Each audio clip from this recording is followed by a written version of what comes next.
Hello बच्चों, welcome back to our channel active Adda. अब तक हमने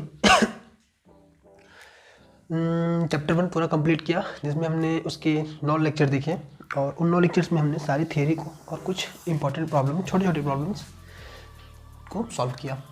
अब हम स्टार्ट करेंगे आज चैप्टर 2, जिसका नाम है force and laws of motion, और उसका आज फर्स्ट चैप्टर स्टार्ट करेंगे।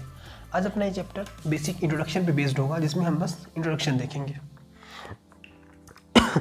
कुछ चीज़ें हम डिस्कस कर लेते हैं। जैसे हमने आपको बता रखा था कि जो चैप्टर फर्स्ट था, जिसका नाम था मोशन, इसमें हम मैकेनिक्स की ब्रांच काइनेमेटिक्स के बारे में पढ़ रहे थे। और जैसा आपको पहले बताया गया था कि चैप्टर 2 जो है उसका नाम है force and laws of motion. ये मैकेनिक्स की ब्रांच डायनामिक्स से डील करती है। ये दोनों ही किसकी ब्रांच है? ये दोनों ब्रांच है मैकेनिक्स के। और मैकेनिक्स किसकी ब्रांच है? तो मैकेनिक्स ब्रांच है फिजिक्स के। फिर हमने आपको इन दोनों में डिफरेंस बताया था, काइनेमेटिक्स और डायनामिक्स में डिफरेंस बताया था।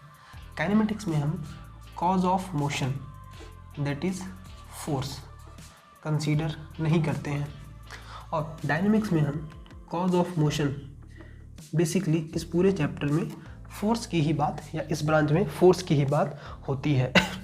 कौन से फोर्स, कितने टाइप के फोर्स, इस फोर्स का इफेक्ट क्या है, ये सारी चीज़ें हम समझते हैं। जैसे कि चैप्टर का नाम भी है force and laws of motion. इसमें हम इक्वेशन ऑफ मोशन के बारे में पढ़ रहे थे, 3 इक्वेशन ऑफ मोशन। इसमें हम लॉज ऑफ मोशन के बारे में पढ़ते हैं, Newton's laws of motion. And by default laws of motion भी कितने होते हैं? 3 होते हैं, first law of motion, second law of motion and third law of motion. और वहाँ हमने इक्वेशन ऑफ मोशन को डील किया था। थोड़ा सा और हम डीप में लेके चलते हैं। यहाँ पे हम क्या क्या कैलकुलेशन कर रहे थे? Displacement, velocity, time and acceleration. और ये इक्वेशन तब अप्लाई हो रहा था, इक्वेशन ऑफ मोशन, जब बॉडी के पास कांस्टेंट या यूनिफॉर्म एक्सेलरेशन होता था। जब बॉडी का एक्सेलरेशन कैसा होता था? यूनिफॉर्म एक्सेलरेशन हुआ करता था, तब ये इक्वेशन हम अप्लाई कर रहे थे। अब हम डिस्कस करते हैं अपने second chapter force and laws of motion पे। तो ये डायनामिक्स की ब्रांच होगी, जिनमें हमें टोटल डिस्कस करना है फोर्स पे। फोर्स के कॉज, मतलब मोशन का कॉज डिस्कस करना है, और फोर्स का effect. Cause of motion discuss करना है हमें, और इफेक्ट किसका स्टडी करेंगे हम? फोर्स का क्या इफेक्ट है। तो इस चैप्टर में हम सारा डील करेंगे फोर्स से रिलेटेड। अब बात करते हैं इस चैप्टर में क्या क्या चीज़ें हमें देखनी है। सबसे पहले हम पढ़ेंगे फोर्स के बारे में, कि फोर्स होता क्या है और इसका ओरिजिन कहाँ से, मतलब इसके सोचने की बात आई कहाँ से, फोर्स का ओरिजिन था कहाँ से। इसमें हम कुछ बात पढ़ेंगे, जैसे एक साइंटिस्ट गैलीलियो के बारे में, और फिर हम पढ़ेंगे न्यूटन के बारे में। यहाँ पे हम गैलीलियो के एक्सपेरिमेंट को भी देखेंगे। गैलीलियो ने क्या एक्सपेरिमेंट निकाला, क्या कंक्लूजन दिया, क्या एक्सपेरिमेंट परफॉर्म किया, क्या कंक्लूजन दिया इससे, और फिर उस कंक्लूजन का यूज़ करके न्यूटन ने हमें क्या बताया था। तो हम पढ़ेंगे फोर्स और ओरिजिन। फिर हम पढ़ेंगे टाइप्स ऑफ फोर्स के बारे में,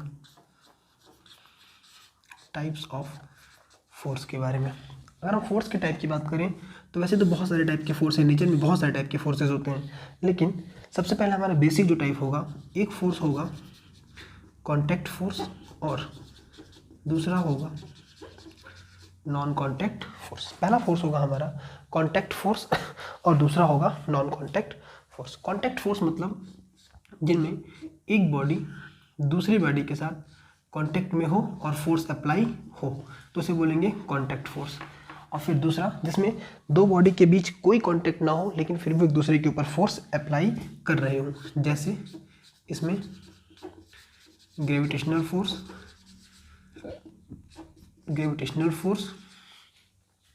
मैग्नेटिक फोर्स, मैग्नेटिक फोर्स। और इसमें हम बात करेंगे टेंशन फोर्स, फ्रिक्शन फोर्स, यहाँ पे एक और फोर्स आ जाएगा, न्यूक्लियर फोर्स। और यहाँ पे हो गया टेंशन फोर्स, फ्रिक्शन फोर्स, और भी बहुत सारे फोर्स, सेंट्रीपेटल फोर्स, ऐसे फोर्स बहुत सारे। और नॉर्मल रिएक्शन भी एक नाम का फोर्स होता है। हमको जैसे जैसे रिक्वायरमेंट पड़ी हमने फोर्स को नए नए नाम देना स्टार्ट किया। जैसे रिक्वायरमेंट थी हमारी, हम वैसे वैसे फोर्स को नया नया नाम देते चले गए। तो यहाँ पे हो गया, ये कुछ एग्जांपल हो गए 3, और ये चौथा कॉन्टैक्ट फोर्स के, और ये हो गया अपने non contact force, that is gravitational, magnetic and nuclear force. इसके अलावा अगर हम फोर्स के टाइप की बात करें तो फोर्स और एक पार्ट में डिवाइड होता है स्टेट के बेस पे। एक को कहते हैं बैलेंस फोर्स, और दूसरे को हम कहते हैं अनबैलेंस फोर्स। हम सारी चीज़ों के बारे में, इंट्रोडक्शन क्लास है तो हम सारी चीज़ों के बारे में थोड़ा थोड़ा इन्फॉर्मेशन हर चीज़ के बारे में ले लेंगे, कौन सा फोर्स किस केस में कितना वर्क करता है या फिर कितना वो अपना पार्टिसिपेशन रखता है। तो ये हो गया बैलेंस फोर्स और अनबैलेंस फोर्स। और इसके बाद हम पढ़ेंगे गैलीलियो का एक्सपेरिमेंट।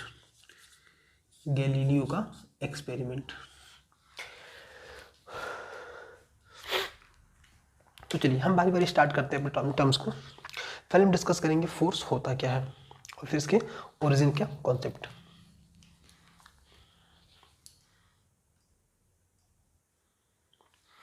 चलिए, तो अब इतनी इन्फॉर्मेशन के बाद हम स्टार्ट करते हैं सबसे पहला टॉपिक फोर्स। याद रहे हम यहाँ पे क्या पढ़ने वाले हैं, डायनेमिक्स।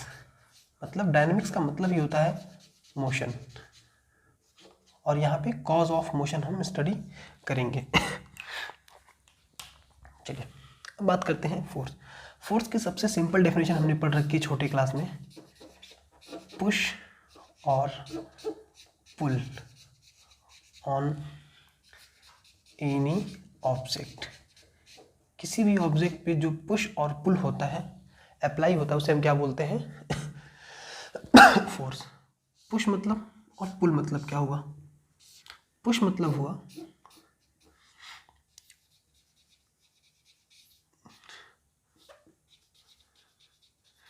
किसी बॉडी को अपने से दूर भेजना, अपने से दूर करना, अवे फ्रॉम अस। और पुल का मतलब होता है किसी बॉडी को अपनी तरफ लाना, टूवर्ड्स अस। क्लियर। पुश का मतलब बॉडी को अपनी तरफ से दूर ले जाना, या फिर हम क्या सकते हैं इसको धक्का देना। और पुल मतलब होता है अपनी तरफ लाना या फिर खींचना। तो ये हो गया सबसे पहला डेफिनेशन सिंपल, जो हमने छोटे क्लास में पढ़ रखा है। पुश और pull on any object is called as force. दूसरा डेफिनेशन देखते हैं, a force is an external cause. Force cause होता है, और हर कॉज का कुछ ना कुछ इफेक्ट होता है। तो फोर्स अगर कॉज है तो इसका इफेक्ट क्या होगा, मोशन। फोर्स अगर कॉज है तो इसका इफेक्ट क्या होगा, मोशन। फोर्स क्या करेगा भाई, मोशन प्रोड्यूस करता है। हर कॉज का कुछ ना कुछ इफेक्ट होता है, तो अगर फोर्स कॉज है तो फोर्स का इफेक्ट होगा मोशन। तो force is an external cause which can change और टेंड्स टू चेंज। फोर्स एक एक्सटर्नल कॉज होता है जो बदल सकता है या टेंड्स टू चेंज, बदलने का प्रयास करता है। सबसे पहले क्या, the speed of a moving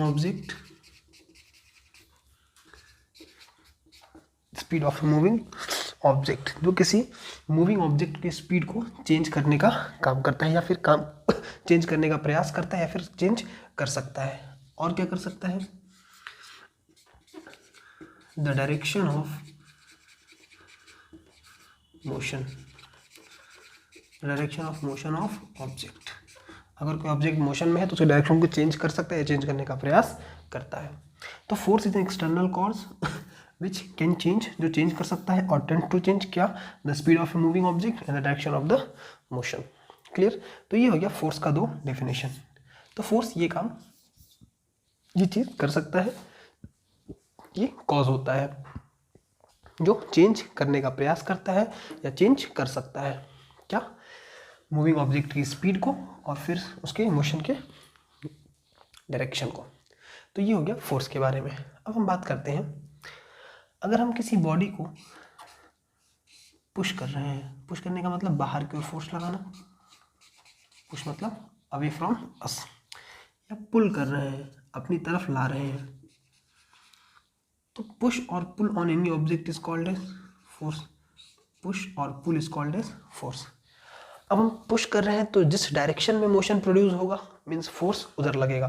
तो अगर हम बात करें तो फोर्स के डायरेक्शन की, तो जो फोर्स का डायरेक्शन होगा वो होगा इन the direction of motion, in the direction of motion. अगर किसी बॉडी पे हम फोर्स अप्लाई कर रहे हैं तो ऑलवेज जो फोर्स की डायरेक्शन होगी वो उधर ही होगी जिधर बॉडी में मोशन प्रोड्यूस हुआ है।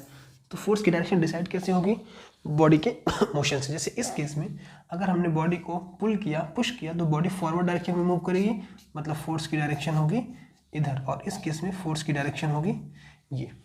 क्लियर। तो अगर हम फोर्स की बात करें तो भाई फोर्स के पास मैग्नीट्यूड भी है और डायरेक्शन भी है, मैग्नीट्यूड भी है और डायरेक्शन हम देख रहे हैं जिधर मोशन प्रोड्यूस हो रहा। और force is a physical quantity, तो जिस फिजिकल क्वांटिटी के पास मैग्नीट्यूड भी हो और डायरेक्शन भी हो, ऐसी क्वांटिटी क्या बोली जाती है, वेक्टर क्वांटिटी। मतलब फोर्स कैसी क्वांटिटी है, तो force is a vector quantity, force is a vector quantity. अब मैंने इसके डायरेक्शन को तो डिसाइड कर लिया कि मोशन से इसका डायरेक्शन डिसाइड होगा, जिधर बॉडी में मोशन प्रोड्यूस होगा वो फोर्स की डायरेक्शन, जनरली ऐसा होता है, हर बार ऐसा नहीं होता। इसको हम बहुत सारे एग्जांपल्स में चेक करेंगे भी, क्योंकि नेचर में बहुत सारे टाइप के फोर्सेज होते हैं। तो कुछ फोर्सेज के लिए ऐसा होता है, लेकिन कुछ फोर्सेज की डायरेक्शन मोशन के डायरेक्शन में नहीं होती है, तो उसको हम आगे समझेंगे। तो force is a vector quantity. अब हम बात करते हैं फोर्स के पास मैग्नीट्यूड भी है और डायरेक्शन भी। तो डायरेक्शन की बात तो हमने कर ली, अब बात करते हैं मैग्नीट्यूड की। मैग्नीट्यूड मतलब इसकी न्यूमेरिकल वैल्यू। मैग्नीट्यूड का मतलब हुआ कि इसके पास कितनी न्यूमेरिकल वैल्यू है, या फोर्स का मेजरमेंट हम करते किस में है। तो जो फोर्स का मेजरमेंट होता है, या फिर हम कह सकते हैं कि जो फोर्स की यूनिट होती है वो होती है न्यूटन।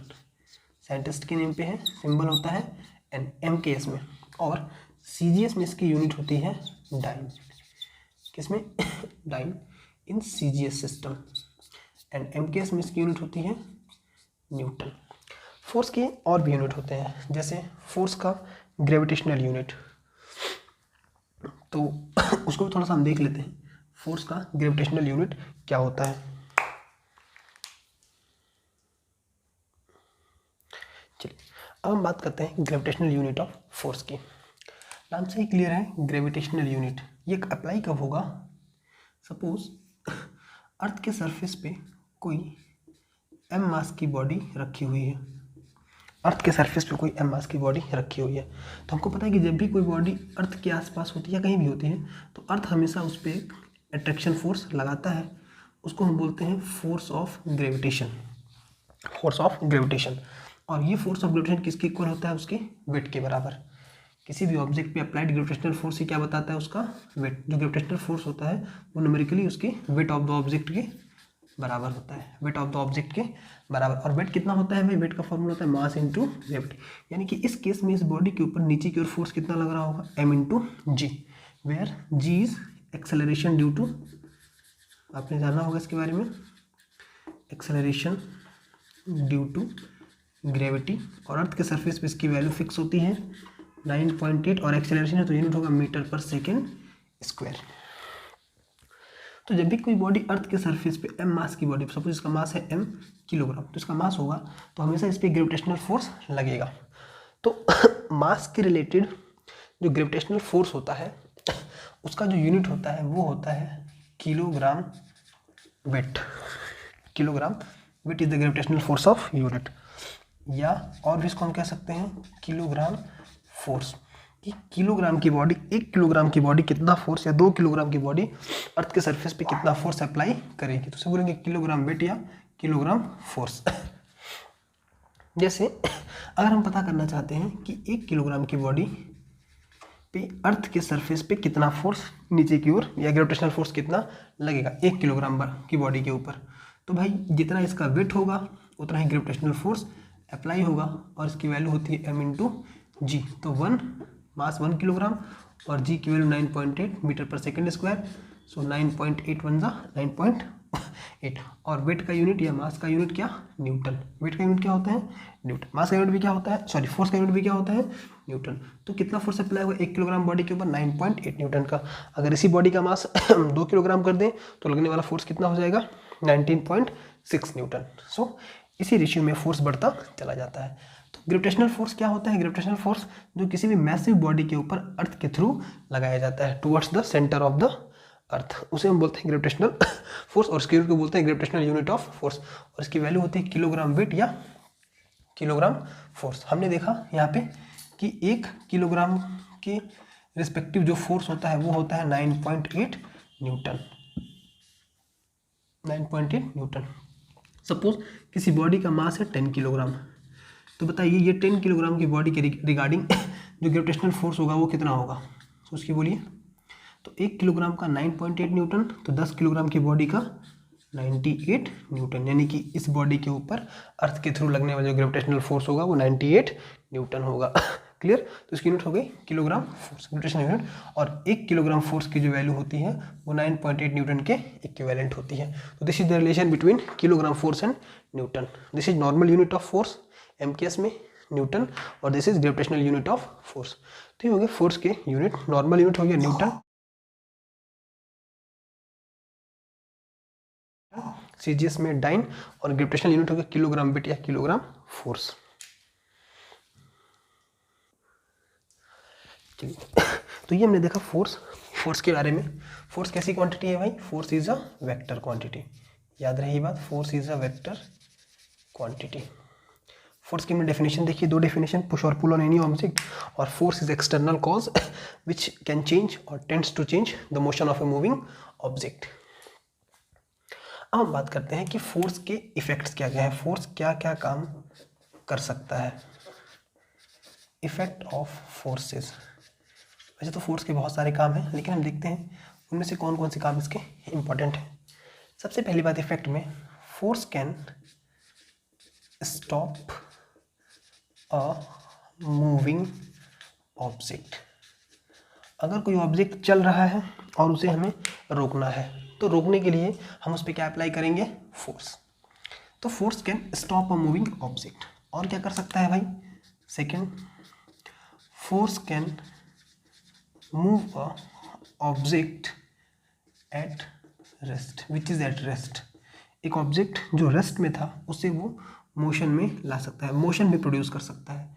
एक ऑब्जेक्ट में रेस्ट की कंडीशन भी ला सकता है, एक ऑब्जेक्ट में मोशन भी प्रोड्यूस कर सकता है। तीसरा, force can change the direction of a moving object. अगर कोई ऑब्जेक्ट चल रहा है सपोज सीधा, और हम चाहते हैं कि वो चलते चलते इधर टर्न, मतलब इसकी डायरेक्शन चेंज हो जाए, तो हम क्या करेंगे, इस ऑब्जेक्ट के ऊपर एक फोर्स अप्लाई कर देंगे। तो फोर्स का काम क्या हुआ, फोर्स ने इसकी मोशन को भी, डायरेक्शन को भी चेंज कर दिया। चौथा, फोर्स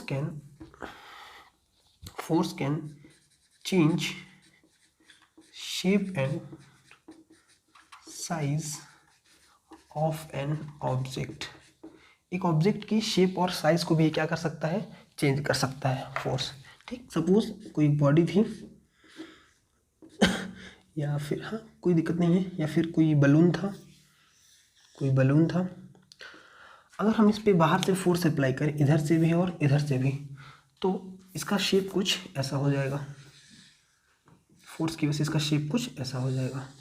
तो हमने क्या देखा कि इसका शेप क्या हो गया, चेंज हो गया, शेप इसका चेंज हो गया। साइज़ की अगर हम बात कर लें, सपोज कोई ब्लॉक है m मास का और हमने हैमर का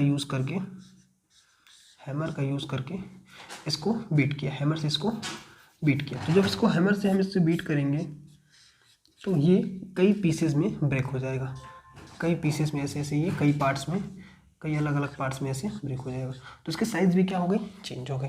तो force can change shape and size of a object. अगर हम बात करें एक मूविंग ऑब्जेक्ट को स्टॉप करने की, सपोज कोई ब्लॉक था या कोई बॉडी थी, v वेलोसिटी से चल रहा था, हमने यहाँ से इस पर फोर्स अप्लाई किया, जब फोर्स अप्लाई करेंगे f तो कुछ दूर जाके बॉडी क्या हो जाएगी, रेस्ट में आ जाएगी। अगर हम बात करें इस वाली फिगर के सेकंड वाले की बात करें, तो अगर कोई ऑब्जेक्ट पहले से रेस्ट में थी m मास की बॉडी और मैंने इस पर फोर्स अप्लाई कर दिया, तो जैसे ही फोर्स अप्लाई करेंगे इस बॉडी में कुछ वेलोसिटी प्रोड्यूस हो जाएगी। तो ये सारे इफेक्ट हो गए फोर्स के। तो फोर्स के इफेक्ट हो गए। फोर्स कैसी क्वांटिटी है, वेक्टर क्वांटिटी। फोर्स का यूनिट क्या होता है, तो फोर्स का यूनिट होता है न्यूटन, और क्या होते हैं, किलोग्राम वेट होता है। क्लियर। इनमें रिलेशन भी हमने बता दिया, एक बार फिर रिवाइज कर देते हैं। 1 kilogram weight is equals to 9.8 newton होता है। ठीक। और हमने क्या बताया था, फोर्स का यूनिट हो गया न्यूटन MKS में, एक हो गया डाइन CGS में। इनके बीच में भी एक रिलेशन होता है, चाहो तो वो भी लिख सकते हैं हम, 1 न्यूटन इज इक्वल्स टू 10 की पावर 5 डाइन। ये हम हायर क्लास में 11th क्लास में इस चीज़ को प्रूव भी कर लेंगे कि 1 न्यूटन इज इक्वल्स टू 10 की पावर 5 डाइन। तो ये हो गया इफेक्ट ऑफ फोर्सेस। चलिए, तो अभी हमने देखा कि फोर्स क्या होता है, फोर्स के इफेक्ट क्या होते हैं, फोर्स की यूनिट क्या होती है। फोर्स के हमने MKS में, CGS सिस्टम में यूनिट, और फोर्स के हमने इसके ग्रेविटेशनल यूनिट को देखा। अब हम डिस्कशन करेंगे फोर्स के टाइप्स के ऊपर। तो हमने शेडिंग लगाते हैं टाइप्स ऑफ फोर्स।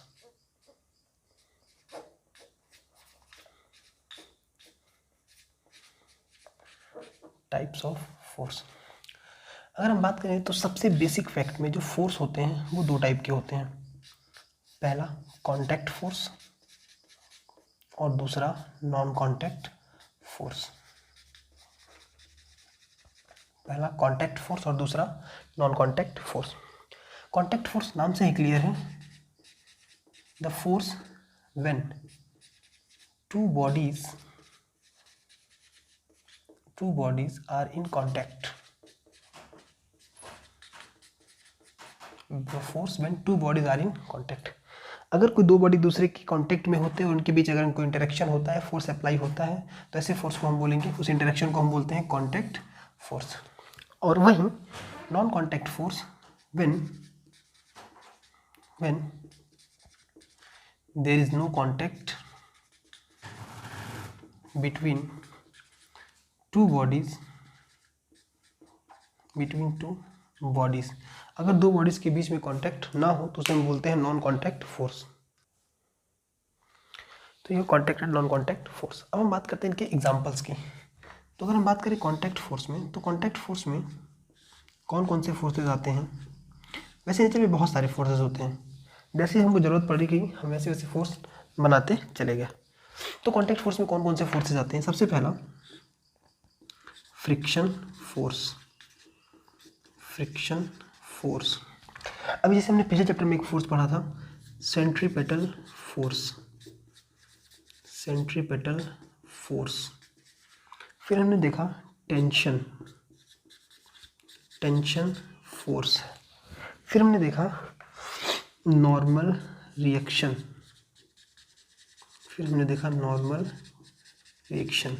ये सब क्या है, ये सब कांटेक्ट फोर्स। जब 2 बॉडी कांटेक्ट में होती है, इन दैट केस ये सारे फोर्सेज अप्लाई होते हैं। अभी हम सबका एग्जांपल भी देखेंगे कब कौन से केस में कौन कौन सा फोर्स अप्लाई होता है।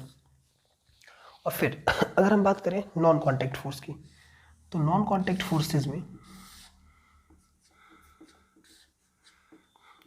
फोर्सेज में सबसे पहला हो गया ग्रेविटेशनल फोर्स।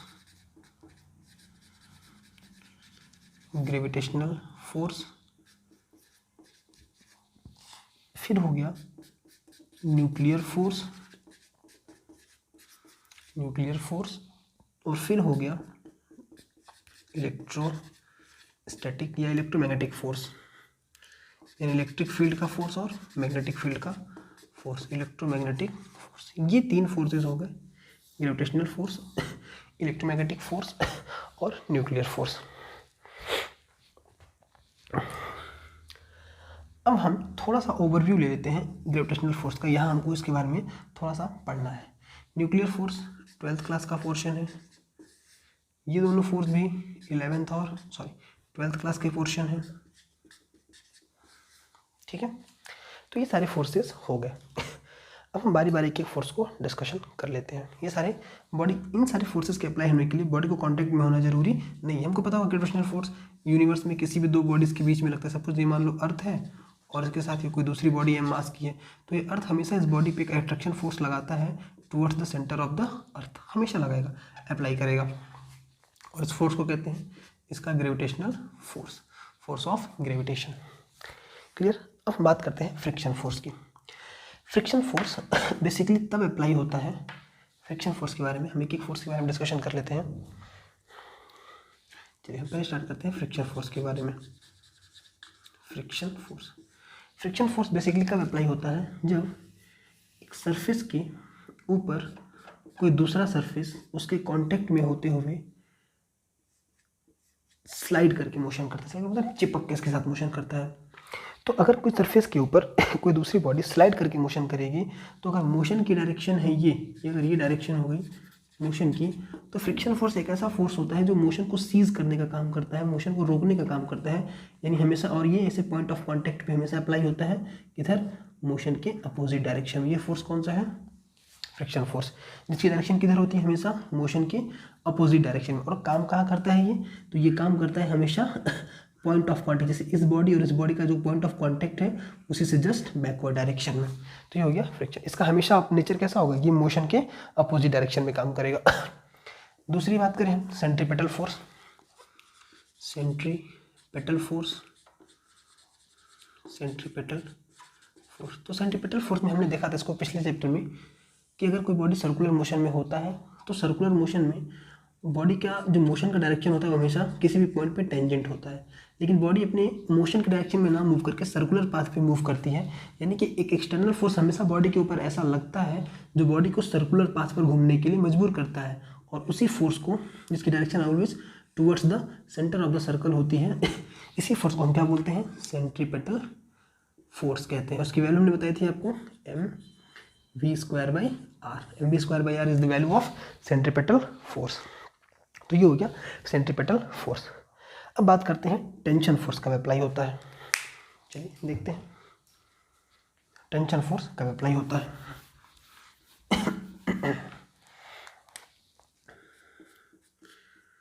टेंशन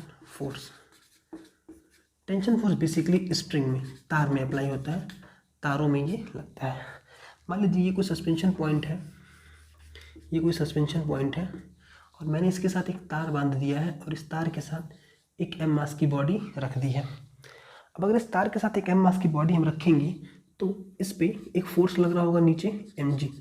ये कौन सा फोर्स है, force of gravitation. Her body पे लगता है अर्थ की तरफ, तो अर्थ इसको कुछ फोर्स ला के नीचे खींचेगी, लेकिन फिर भी ये बॉडी क्या नीचे चली जा रही है, नहीं, फोर्स तो बॉडी के ऊपर नीचे लग रहा है, नीचे की डायरेक्शन में, लेकिन इस फोर्स की वजह से बॉडी नीचे नहीं जा रही है। इट मीन्स कोई ना कोई एक ऐसा फोर्स है जो इसको यहाँ रोके हुए है, और यहाँ पे हमें कोई और फोर्स नहीं दिख रहा, तो हमने एक हाइपोथेटिकल फोर्स एज्यूम कर लिया जो बिल्कुल इसके जस्ट, इसी फोर्स के जस्ट अपोजिट होगा, और वो कौन लगाएगा, ये वायर लगाएगा।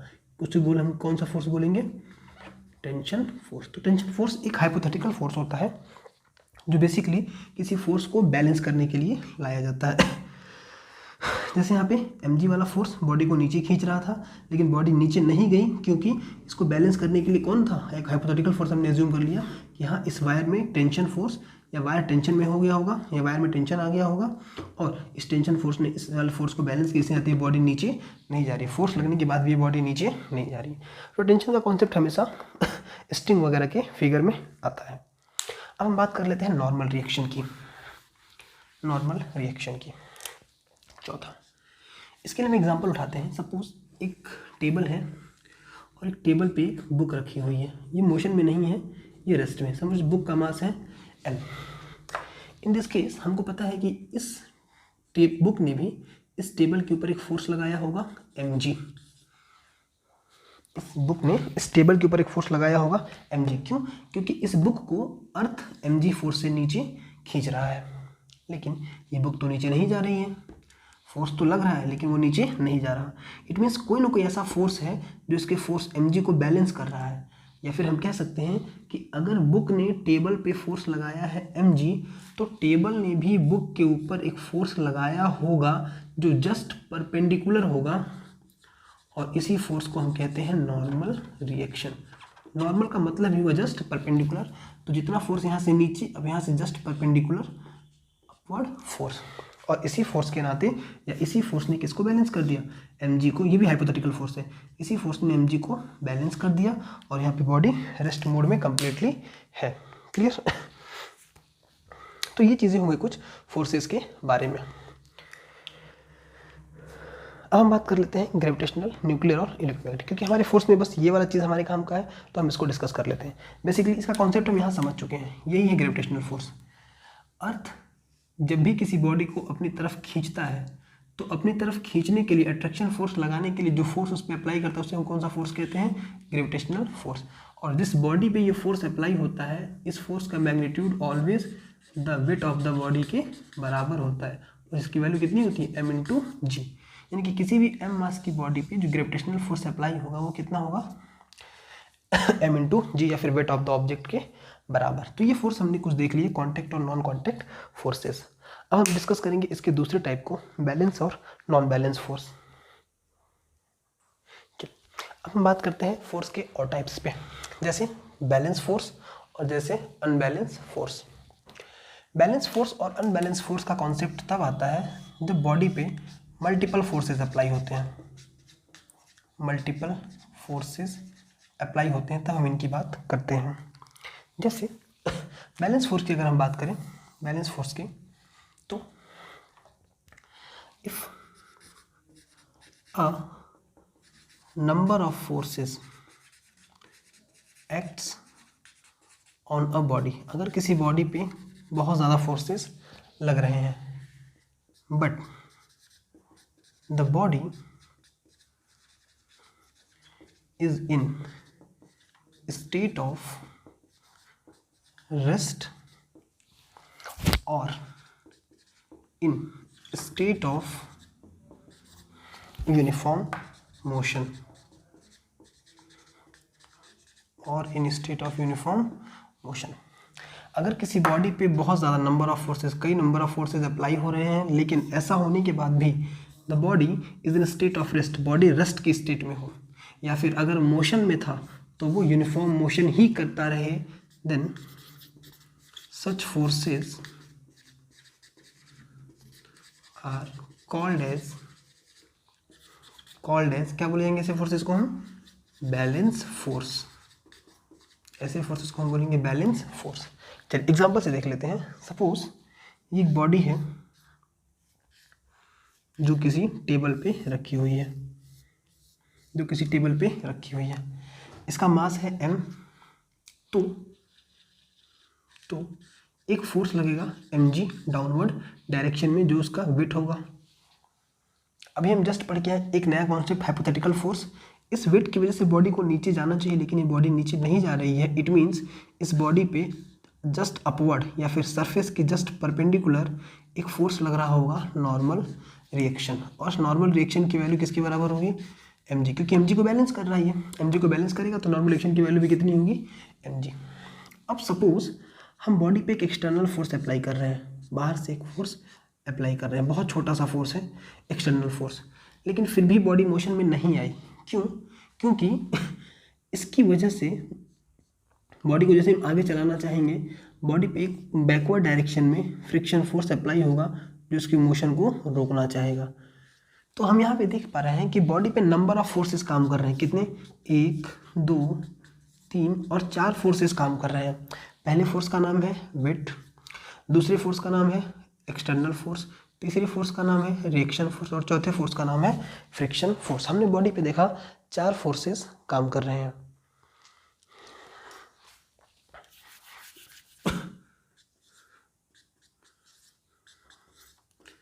बॉडी पे 4 फोर्सेस काम कर रहा है।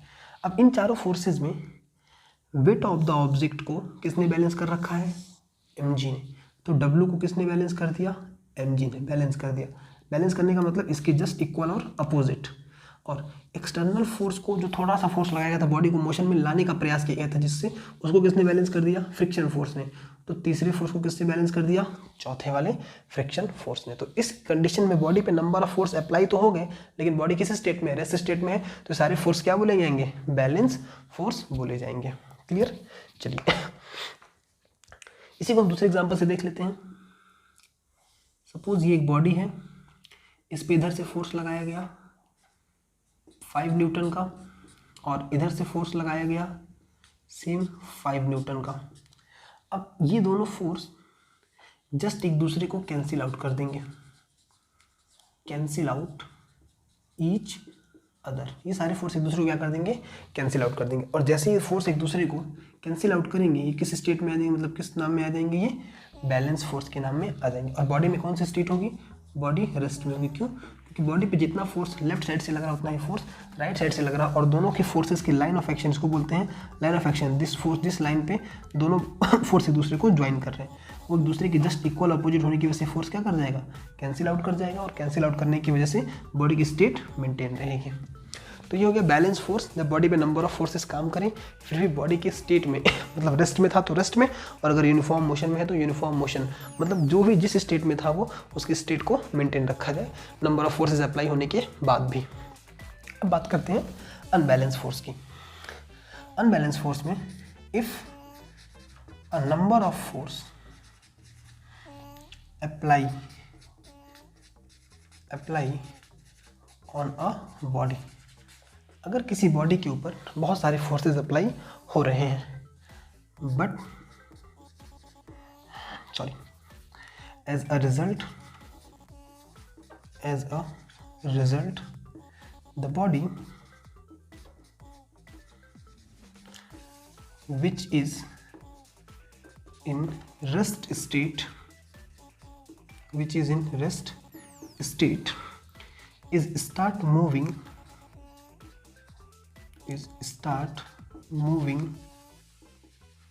in the direction of greater force, then such force is called as unbalanced force। Unbalance force. अब क्या कह रहा हूँ, if a number of force apply on body. चलिए बात कर लेते हैं, एक बॉडी है जिसके ऊपर मैंने 2 फोर्सेज अप्लाई किए, इधर से मैंने अप्लाई किया 7 न्यूटन का फोर्स और इधर से अप्लाई किया 5 न्यूटन का फोर्स। चलिए 2 फोर्सेज हो गए। If a number of forces applied on a body as a result, इसकी वजह से the body which is in state of rest, body जो कि पहले रेस्ट में थी, start moving in the direction of greater force. अब यहाँ पे देखिए बॉडी पे एक फोर्स लगा 7 न्यूटन का, दूसरा फोर्स लगा 5 न्यूटन का, दोनों की लाइन ऑफ एक्शन एक लाइन, इस पे दोनों ज्वाइन कर रहे हैं, मीट कर रहा है। तो इस 7 को हम लिख सकते हैं 5 + 2 न्यूटन, 5 न्यूटन + 2 न्यूटन। इस 5 न्यूटन ने इस 5 न्यूटन को कैंसिल आउट कर दिया होगा, यानी कि इस 5 न्यूटन वाले फोर्स ने इसको कैंसिल आउट कर दिया होगा क्योंकि इक्वल और अपोजिट है। बच गया कितना, 2 न्यूटन का फोर्स, यानी कि इस बॉडी पे लेफ्ट हैंड साइड से राइट साइड के कंपेयर में 2 न्यूटन का फोर्स एक्स्ट्रा लग रहा है। It means the body will start moving in the right side direction with a force of 2 Newton, जो कि एक्सेस था यहाँ पे, उसकी वजह से मूव करना स्टार्ट कर देगा। तो बॉडी पे 2 फोर्स लगा और रेस्ट की बॉडी किस में आ गई, मोशन में। अगर रेस्ट की बॉडी कई फोर्सेस लगने के बाद मोशन में आ जाती है तो ऐसे फोर्सेस को हम क्या बोलेंगे, अनबैलेंस फोर्स। तो ये हो गया अपना बैलेंस फोर्स और अनबैलेंस फोर्स का कॉन्सेप्ट। चलिए अब हम इस चैप्टर के लिए अपने फर्स्ट लेक्चर का आज का लास्ट टॉपिक देख लेते हैं, गैलीलियो का एक्सपेरिमेंट। और उसके बाद कल हम डिस्कस करेंगे न्यूटन्स के लॉज के ऊपर। कल हम डिस्कस करेंगे न्यूटन का फर्स्ट लॉ ऑफ मोशन, जिसे हम लॉ ऑफ इनर्शिया भी कहते हैं। फिर हम कल इनर्शिया के टाइप्स और फिर मोमेंटम के बारे में समझेंगे। आज हम बस गैलीलियो के एक्सपेरिमेंट तक, मतलब फोर्स के कॉन्सेप्ट तक पहुंच जाएंगे हम। फिर हम कल स्टार्ट करेंगे न्यूटन्स के लॉ से।